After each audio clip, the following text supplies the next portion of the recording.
Most of us go through life pretending that we're satisfied where we are, pretending that everything is okay, pretending that we don't have any special goals or ambitions or desires, when really deep down inside we do really want more.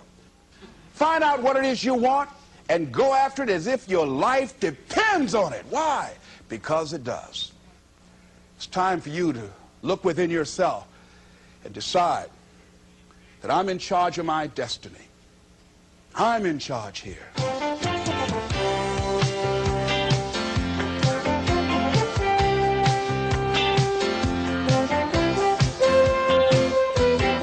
Les Brown believes that you have the power to change your life, and he knows what he's talking about because he's done it. Les and his twin brother grew up on the tough streets of Miami's Liberty City after being adopted at the age of 6 weeks by Mamie Brown, a single woman with a big heart. Les still calls himself Mamie's boy.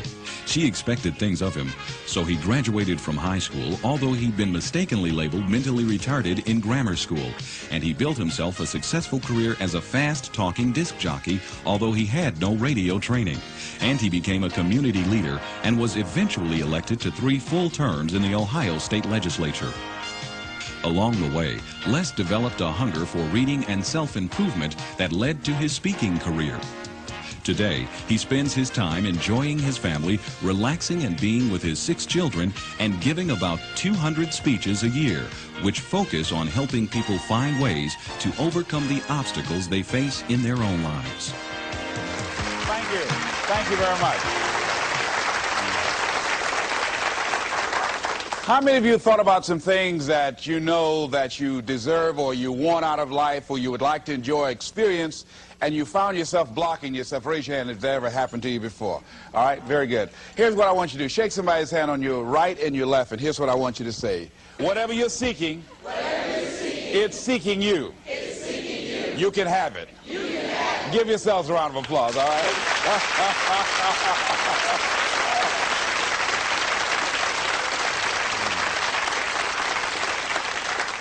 Now, the reason I brought that up is I was riding with a friend the other day, and I know this friend of mine who has been working on a job where she's been miserable for a long time. She was telling me about how she was miserable on the job and how she was so unhappy. So I said, if it's that stressful and if it's causing you that much pain, I say, why don't you just quit and do something else? And she said something that really put her in the chorus line with a lot of other people. She said, I would, but. And then I started thinking about that. I said, let me take a poll. So I started talking to other people, and I would ask them what they were doing. And I said, but is that your passion? And they would say no. I said, then what's your real passion? And they would tell me what their real passion was. Then I said, well, then why aren't you doing what you really want to do? Oh, I can do it, but. And they would continue on. So this word, but just kept on coming up. And then it also has some friends like woulda and coulda and shoulda. And one day, I'm going to have my own business. Those people who talk about one day I'm gonna. Some of y'all know some of those one day I'm gonna people. Raise your hand. Some of you get up in the morning and look in the mirror at that person. I just tease it, all right? So how is it that many times we block ourselves and we use these words almost like we're in a trance, like we're sleepwalking through life, that we find ways to cancel out our dreams? And I think that but is a dream killer, that a lot of things that we want to do, a lot of places we would like to go, a lot of things we would like to experience, and we just stop at but, and we build a case. In fact, I was reading something the other day that talked about but. It says, but is an argument for our limitations. And when we argue for our limitations, we get to keep them. See, but will cause you to procrastinate. But will cause you to hide out behind fear. But will cause you to come up with all type of excuses that you can validate your inaction and not acting on your dream. And right now, more than ever, people need to look for ways to live their dream. People need to look for ways to make it on their own. There is no such thing as job security. There's no such thing as a storm-proof or tragic-proof life. There are no guarantees today, ladies and gentlemen. The illusion is gone. There was a time when we graduated from high school, you were told, go to college and get out, and you go and work for a corporation for 30 or 40 years. They'll give you a gold watch and you'll retire. Special announcement, that day is gone. That day is gone, never to return again. So instead of people living in fear, feeling stressed out, feeling powerless, feeling like victims, I think it should be a time that we need to begin to look at ways that we can become an active force in our own lives. Look at ways when we can decide to take charge of our own destiny. Look at ways when we can decide to design a life of substance and begin to truly live our dreams. And it's time for people to decide, I'm ready to get on with my life. Shake somebody's hand on your right and left. A guy named Bob May said this, don't let nobody turn you around. Do that right quick.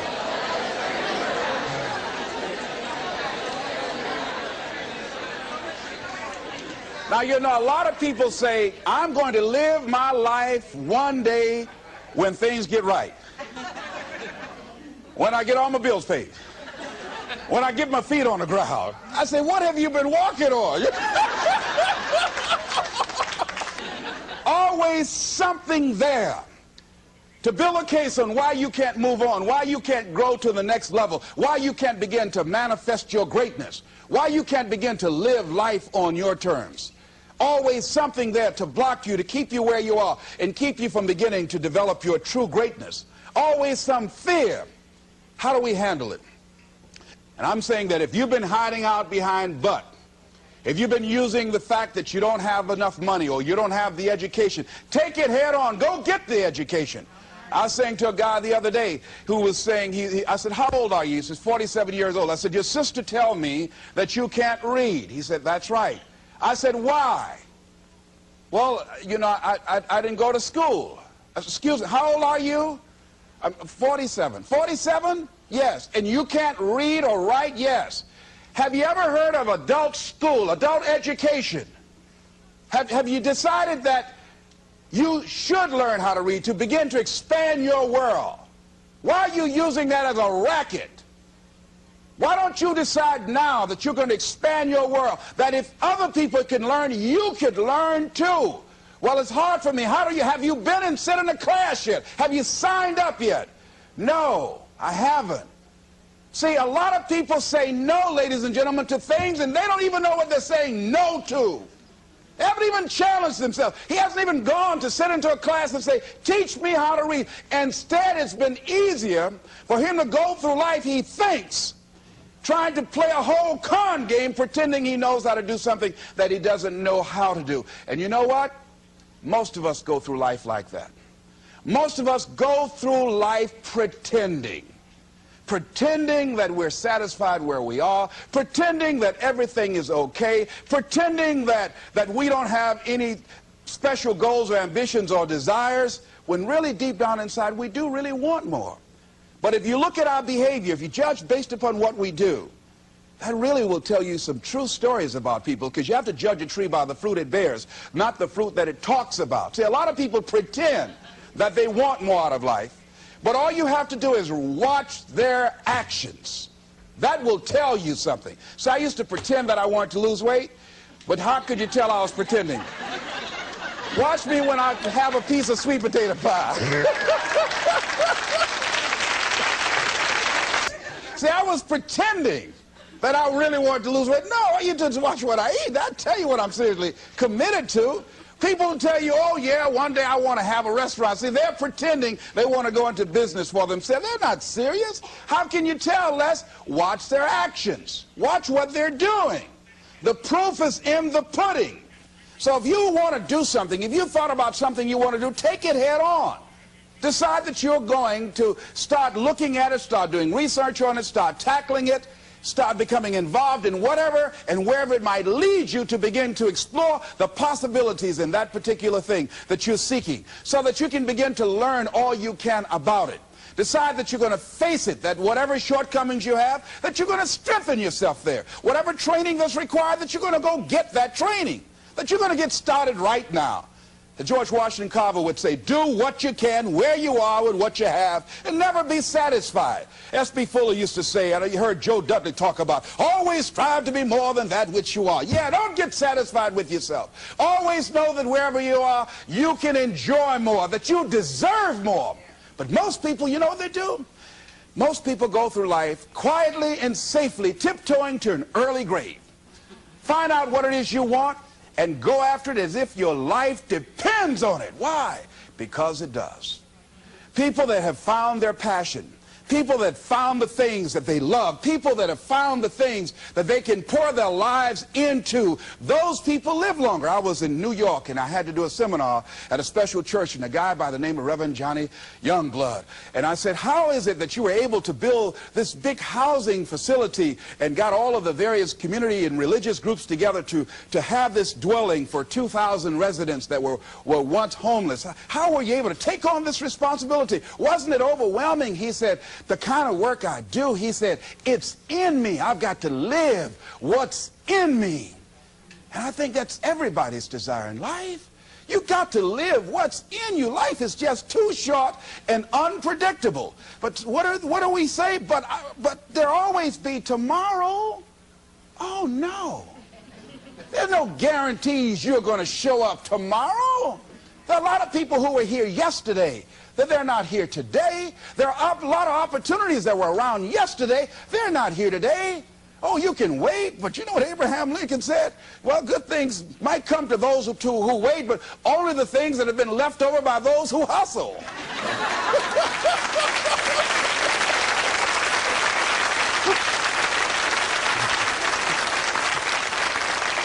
So who want to go through life picking up leftovers? You deserve much more than that. The leftovers is somebody has left you. So take it head on, begin to explore it. Here's something else. Decide to do it now. Decide whatever you want to do, that you are now going to become actively involved right now, exploring the possibilities for you. That you're going to look at it and do just a little bit of it right now. When I decided to become a speaker, I didn't just quit my job and just ran out and say, I'm a motivational speaker. No. What I did was, I decided to start looking at other people that were involved in the speaking profession. I volunteered to work with some speakers so that I could learn. Whatever you want to do, get your feet wet. Gain some experience doing some volunteer work in the area and find out whether or not this thing you want to do will fit for you. A friend of mine told me he wanted to have a restaurant. I said, have you ever operated a restaurant before? He said, no. I said, well, really, you don't even know if you want one. I said, what's your expertise? What do you bring to the table? He said, I can cook real good. I said, well, what about the management side? What about the business part of the restaurant? You're not going to be cooking all the time. Somebody's got to receive the money. Who's going to manage the personnel? He said, you got it right. You got a point there. So this guy got a job in a restaurant in the evening time on a part-time basis. After doing that for a while, he said, you know what? I think I just want to be a chef. He said after working there, people didn't show up to work. He said it's hard to find the help. People weren't responsible. The headaches, the guests were just giving him problems day in and day out. They weren't ever satisfied. He said, no, I just think I'll stick to cooking.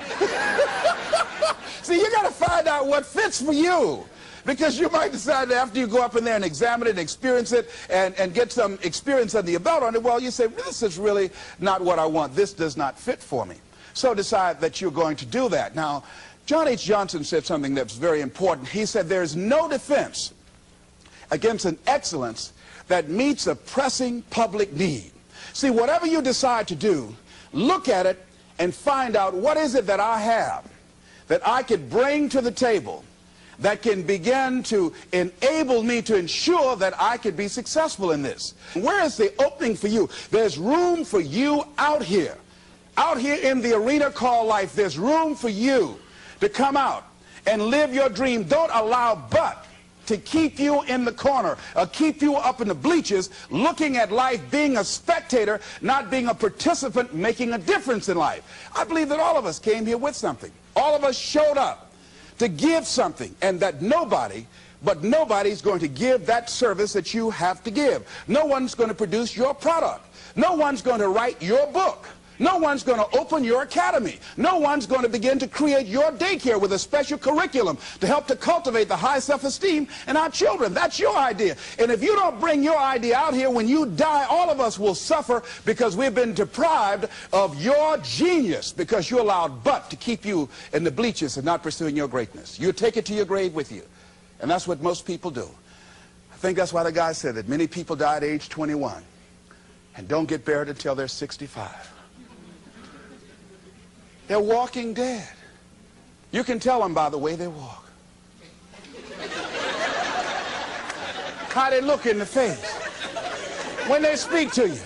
I was giving a speech at this high school, and a lady came after school. She said, "Mr. Brown, I want to talk to you about my son." I said, "What is it?" She said, "He's not motivated."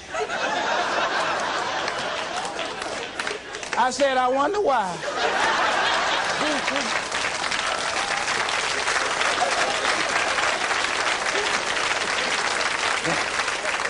You got to have energy, ladies and gentlemen. You got to have life. If you're excited about what you're doing, even in the area of selling, you know people don't buy because of logical reasoning. People buy because of your way of feeling. People don't like to be around dead people. No, let the dead bury the dead. No, keep them away from you before they grab you and want to hold on to you. So the fact that whatever you do, you want to be excited about it. You want to have the kind of excitement that is so contagious that people want to be around you. Because whatever you're doing, whatever you talk to people about, this particular idea that you have, they're looking at you and they want to know, do you believe it? And are you the kind of person they want to be in business with? And if you're not positive, if you're not energetic, if you're not fired up about it, how can you expect anybody else to be fired up about your idea? Am I right?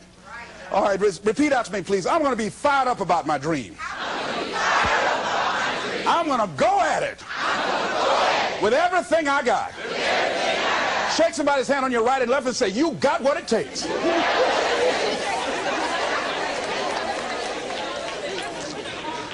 There are a lot of people who say, "But I tried once or twice and it didn't work out." And so they use that as an excuse not to ever come out again. Guy said, if at first you don't succeed, you're running about average. So if you have come out here with an idea and it didn't work out 2 or 3 times, well, that's all right. You're running about average. You know, I heard something, a jarring question. It says, why is it that people prefer known hells to unknown heavens? You know why? Because it's comfortable, ladies and gentlemen. I remember I was in a service once, and I heard Dr. Johnny Coleman give this example. She talked about a man who had been captured behind the enemy lines in a war and was sentenced to be killed or another option. The captain said to the guy, "Listen," he said, "tomorrow morning at 6 o'clock you can face the firing squad, or you can go out this door over here." And the guy said, "What's out the door?" He said, "No one knows. All we can tell you is just unknown horrors." He thought, and the next morning he selected the firing squad. After the shots rang out, the captain's secretary said, "What's beyond that door?" And he said, "Freedom."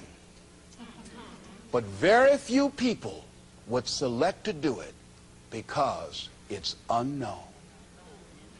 A lot of people never do the things they want to do. A lot of people stay on jobs where they're miserable. I read an article called, "Is Your Job Making You Sick?" A lot of people, some of y'all know about that already here. So go on and say amen. It's all right. That one lady told me, she said, when I used to go to work, she said, when I stepped in the door, it felt like a refrigerator dropped on my shoulders. How many of y'all understand that kind of feeling? They were miserable. Whew, I used to hate to go to work. Many of us choose an active living death. Many of us are walking dead. The walking dead. That we're not doing what we want to do. Many of us stay in relationships where we're dying together rather than growing and expanding and living together. We're miserable, but because we don't have the courage to see ourselves beyond that relationship that has turned toxic, we go through life living dead people. And you can always tell couples that have been together for a little while. Go in a restaurant, the ones sitting side by side, giggling and talking to each other, feeding each other with their fork and spoon, they just got together for 1 week. You see them in the car, they're sitting all up each other, hugging and slugging. Oh, they've been together about 3 days, all right? But if you see people in the restaurant, see a couple, and they're sitting in front of each other. Takes so long for this food, I wonder when they're going to hurry up. Those are the married ones. Oh, but what if I know people have been married for years, living in 2 separate rooms, sleeping in 2 separate beds? Well, it's cheaper to keep it. Not necessarily. It's according to the price you want to pay. See, the price of peace of mind, the price of living the truth, of being honest with yourself and say, wait a minute, it's got to be more than this. So you've got to decide, wait. Even if things don't work out, even if I experience defeat or failure, that does not make me a failure. It's a difference between failing and being a failure. If things don't work out, if you don't produce the results you want, that's all. But don't confuse who you are with the results that you produce. I used to be a state legislator in Columbus, Ohio. And I remember once I was going to introduce some legislation on the floor, and after getting that legislation passed, a guy came up behind me, and he had some legislation that I opposed him on that. And I was about to stand up to debate this guy, and the guy next to me said, excuse me, don't debate that guy. Why? Do you know who that is? I said, no. That's Wilkowski from Toledo. That's a bad dude. He's a lawyer, Les. That man can debate. I don't care. I'm Les Brown, maybe Brownsboro. But here's what I learned. When you win, see, if I win a debate, I win because of what I know. When I lose because what I don't know. So I had to check out, what is it that I did not know? I wasn't prepared. I did not do enough research. I did not do my homework. So he handled me like he wanted to. So I came back again. I waited on some other legislation, did my homework, but he was more than able to take me out again. But pretty soon, each time it would become a little bit more difficult and a little bit more difficult. And the older guy said, would you argue in behalf of this legislation for me? I said, sure. I started volunteering to do work in the legislative committees for the older guys. I said, absolutely. And the more I did it, the better I became. And then people began to start respecting me. And when I would ask and say, Mr. Speaker, I'd like to speak on that bill, some guys' lips start trembling and stuff, like Jimmy. Wait a minute, is there anything wrong? Do we have a problem here?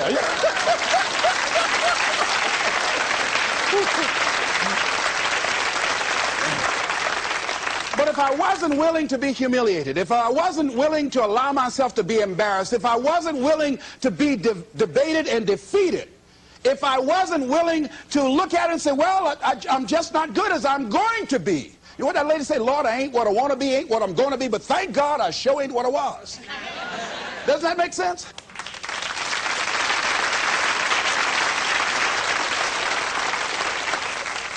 See, you want to learn all you can in life. You've got to be willing to experiment.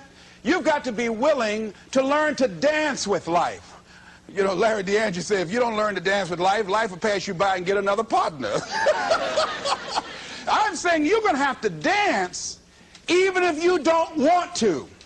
You're going to have to dance with life. So you might as well learn you some steps, because it's going to drag you out on the floor anyhow. So you better get out there and try to do the twisters. I mean, he'll come up in the bleachers and slap you before everybody. Why? That's called life. No one is immune. Just think, just over a year ago, everybody's talking about Donald Trump. He was a darling of America, the American dream fulfilled. Just over a year ago, less than 2 years. Everything that people were bragging about, this wealthy, invincible American figure. Look what has happened now. Everybody, no one is exempt from that. I was talking to a friend of mine by the name of Maria. And Maria, who was diagnosed as having muscular dystrophy at age 15 and wheelchair bound, figured that enough had happened to her. She was somewhat immune, she felt, unconsciously, from any more accidents or misfortunes in life. Her wheelchair malfunctioned. She fell out, suffered a closed head injury, almost went blind, lost her memory and concentration for a long period of time. She said, on that day, Les, I decided to live. I said, why? She said, life is about today. She said, I felt because what had happened to me, I was exempt somehow. No. Life will knock on everybody's door. I don't care who you are, care how nice you are.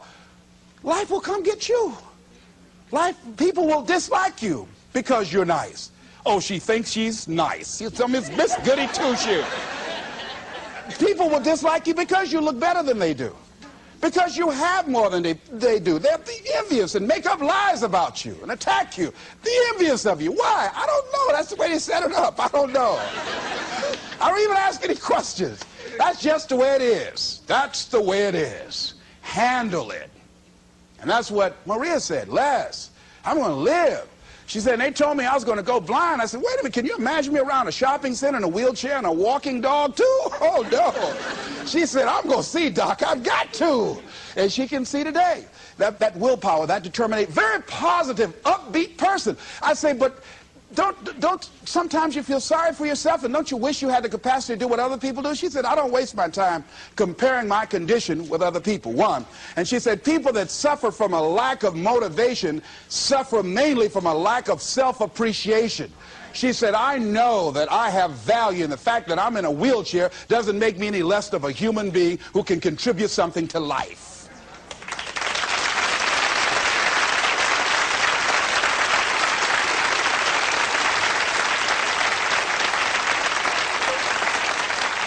And I'm saying that all of us can begin to affirm that my life is worthwhile. Doesn't matter what I've experienced, doesn't matter about what I don't have, doesn't matter about what I've gone through.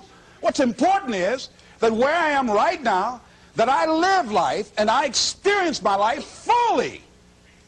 She said, Les, before the accident, I wasn't living 100% of my life. I said, what were you living? She said, around 20%.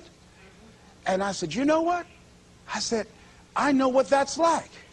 See, if you go through life holding back, and most of us do, most of us, if we ask ourselves, have we done all we can do? Most of us will have to answer, no, we haven't. We've been holding back. We have ideas that we don't act on, things we want to do. We're afraid to take chances. We go through life trying to seek security and not coming outside of our comfort zone, and we take most of our stuff with us to the grave. And I'm saying that the fact that you're still here, that you're still breathing, you've got some more work, and you owe it to yourself. You owe it to yourself. So when you get up in the morning, that you can look yourself in the face and say, hey, I'm living my life on my terms. That's important. Not to give up on your dream, not to give up on yourself. Now, are there going to be some moments when you want to give up? Yes. Will there be some moments when it's going to seem like it's impossible? The pain that you're experiencing, the disappointment that you're experiencing, that you're going to say, it's not worth it? Yes, that's going to be right there for you. It's going to be in your face, telling you to go back. You're going to start listening to the buts, and buts will have all kind of help and support from your family members and friends saying, I told you, fool. You're going on to this positive thinking stuff. Look at you now. Now, here's what you discover when you're real good at what you do. A lot of people will find you to be a threat. They won't hire you. Oh, they want people in there they can control or dominate. So if you're a high-powered person, sometimes that can be a liability for you. So it was difficult for me to get a job in broadcasting. Did not get a job in broadcasting. Had to take another route. Had to begin to use my talents and abilities in another area. Wherever you are right now, I'm saying to you, you've got at least 3 or 4 or 5 talents that you are not even aware of right now. And you'll never be aware of them unless you come outside your comfort zone and challenge yourself to develop your talents and abilities, to see what it is that you might have a knack for, that you haven't discovered as yet. See, most people never discover their true potential or their other talents and abilities because they figure that they're one-dimensional. And they don't try and stretch themselves and learn more. Guys say, he who learns the most earns the most. See, if you start learning more things and finding out and experimenting with your life and finding out what else fits for you, here's what you discover, that as you start working with it, and the more you do it, the more you realize other ideas coming to you, the more creative you can become. And then you say, wait a minute, you know, this comes much more easily than I realized. A guy said to me, he said, if you develop your gifts, you like to talk, you like people. I said, yeah. He said, if you develop your gifts, he said, your gifts will take you a long ways in life. And ladies and gentlemen, I tried to do everything. I used to be a disc jockey, state representative, community activist, used to do public relations work, used to promote shows, used to be an MC in a nightclub, used to own a nightclub, the Pink Pussycat in Columbus, Ohio. I did everything, sold insurance, you name it, door-to-door salesman. I did it all. But finally, I decided to focus my energy. I looked at all my talents and abilities. I said, well, I've got to just find what's my one thing, what's my trump card, what's the one thing that I do better than I do anything else. I said, well, I like to do a lot of things. I like to promote, I like the MC, I like to talk, I like being a disc jockey, program director, I like being a community activist, I enjoyed being a state legislator, but I had to find one thing, and I found that one thing. I decided I was going to develop myself as a speaker. And I started following other speakers around. I started doing research. I would read about Marcus Garvey, Frederick Douglass, Booker T. Washington, Winston Churchill. The truth is incontrovertible. Any great speakers, I would follow them and watch them. I'd be in the back just checking them out. Used to watch Billy Graham on television, turn the volume down to watch his hand movements because he's so expressive with his hands. I just became a student of the area that I wanted to become involved in.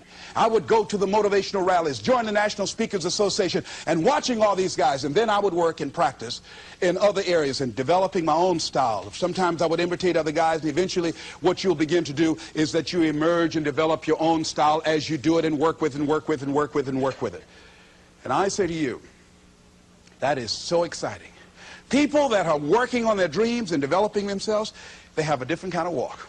They have different kind of energy. You can tell in the tempo of their conversation, they walk differently. They have a lot of energy. They have a glow about them. People that aren't working on their dream, see, you can tell in how their movement, their body language, their voice conversation, they're real slow. Hey, I'll just call. I wasn't doing nothing. Thought I'd call you. Well, don't do that over here. They look at a lot of television. What's on? I don't know. I'm just looking. No, you got to watch this. You don't want to be like that. You want to actively be involved in creating life and making it exciting for you. See, if you watch the news all day and read what's happening in the newspaper, you'd be scared to come out your house. Am I right? You'd be scared around here.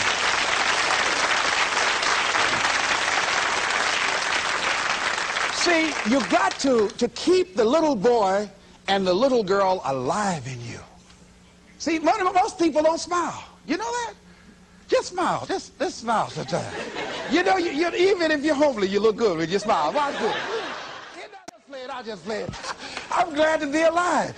And so I feel like that. You know, Robert Elliott, who's the head of the cardiology department at the University of Nebraska, he suffered a massive heart attack. He was in the hospital for 3 months, and while there, he reflected on his life after this near-death experience.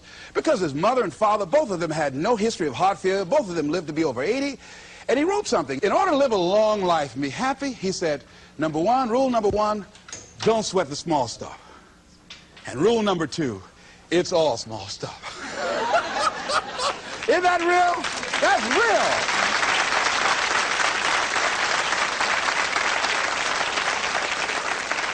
See, if you're working on your dream, sure there are going to be times you're going to want to give up. Sure there'll be times in life will knock you down and catch you on the blind side. But the challenge is to hold on. And if you hold on tenaciously, I say the universe is on your side. A way will come out of nowhere. Someone will step forward and help you. Just a blessing. Who are you? I don't know, but thank you for coming. Hey.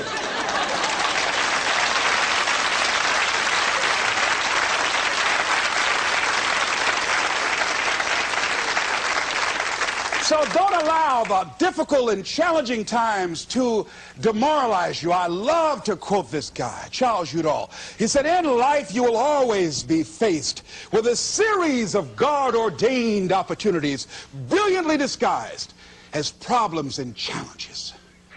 And I'm saying, in your hands, you have ideas. You have been given something to bring to the universe that was not here before you showed up. See, nobody, ladies and gentlemen, is going to give Les Brown's speech. This is my speech. The motivator from Detroit, it's my speech. You can't take Mamie's boy. You can't take my speech. No, you got to go get your own speech. You can't come up here and take my speech. No. So I'm saying to you, can't nobody take your good? See, that which is meant for you has your name on it. No one can take your good from you. That's you. That work you've been given, that idea that you've been given, if you don't come out here with that idea, no one's going to bring your idea out here. Whatever you're sitting on, whatever idea you're working on, whatever passion, you got to be like Johnny Youngblood. He said, hey, I've got to live what's in me. And let me tell you, I'm happier than I've ever been in my life. Why? I got peace of mind. You can't even put a price tag on that. I'm doing what I'm supposed to do.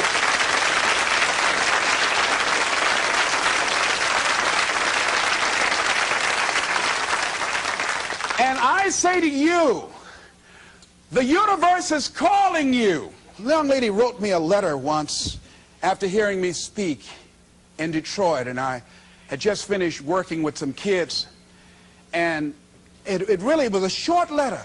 It was a short letter, but powerful.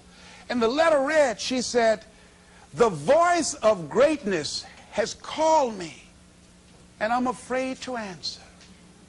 Ooh. I felt that. I know what it is not to answer.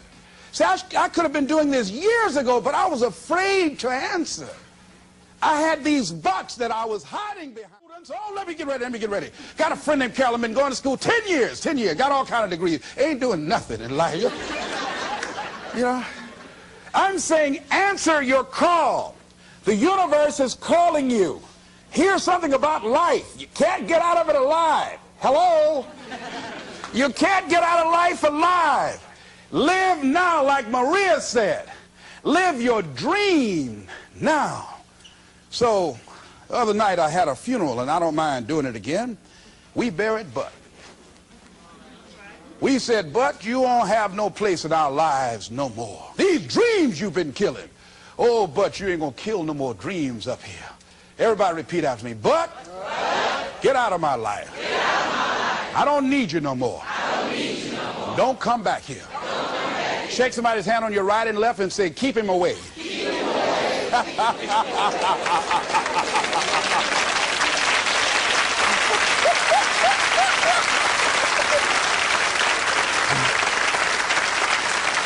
So finally I say, look at your life and decide that my life is beautiful, that my life is meaningful to me. I'm not exactly sure what I want to do, but because my life means so much to me, and there are no guarantees in life, I'm going to live as much as I can each day. I'm going to do what I can where I am right now. And whatever I shared with you, I read a book called It Works If You Work It. That's what Johnny Coleman said. See, if you don't decide to act on your dream, if you don't decide to make a decision to live your life, if you don't decide to step into your fears, if you don't decide to say yes to your life, it will never work for you. The time for just wishing is past. Time for doing, that's the time right now. Time for acting on your dream, holding on courageously, as Winston Churchill said, and not lose enthusiasm. Time to face yourself and talk to yourself in the mirror. Time to look around and become creative and see what need or service that you can provide with high standards so that people will talk about you being a master at what you do because of the commitment of pride and excellence and high standards that you've set for yourself.